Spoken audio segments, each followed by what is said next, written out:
بسم اللہ الرحمن الرحیم۔ ایک جہاز مغربی ملک کی طرف پرواز کر رہا تھا۔ اس میں ایک پڑھا لکھا مسلمان سفر کر رہا تھا۔ ایئر ہوسٹس نے اس کو شراب پیش کی۔ اس نے شراب پینے سے انکار کر دیا۔ ایئر ہوسٹس نے اپنے سپروائزر کو بتایا۔ سپروائزر نے پوچھا، کیا ہماری خدمت گاری میں کوئی کسر رہ گئی ہے؟ یہ شراب مہمانداری کے طور پہ پیش کی جا رہی ہے۔ مسافر نے اسے بڑی تمیز سے بتایا کہ وہ مسلمان ہے اور شراب نہیں پیتا۔ سپروائزر اصرار کرتا رہا کہ وہ شراب ضرور نوش کر لے۔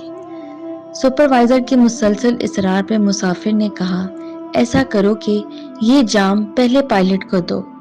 سپروائزر کہنے لگا، ایسا کیسے ہو سکتا ہے کہ وہ شراب پی کے جہاز اڑائے؟ وہ ڈیوٹی پر ہے۔ اگر وہ ڈیوٹی کے دوران شراب پیے گا تو اس بات کا 100% امکان ہے کہ جہاز حادثے کا شکار ہو کر تباہ ہو جائے گا۔ مسافر نے سپروائزر کو کہا، میں مسلمان ہوں اور میں اپنے ایمان کو بچانے کے لیے ہر وقت ڈیوٹی پر ہوتا ہوں، اور اگر میں شراب پیوں گا تو اس بات کا 100% امکان ہے میں حادثے کا شکار ہو جاؤں گا اور اپنے ایمان کو تباہ کر بیٹھوں گا۔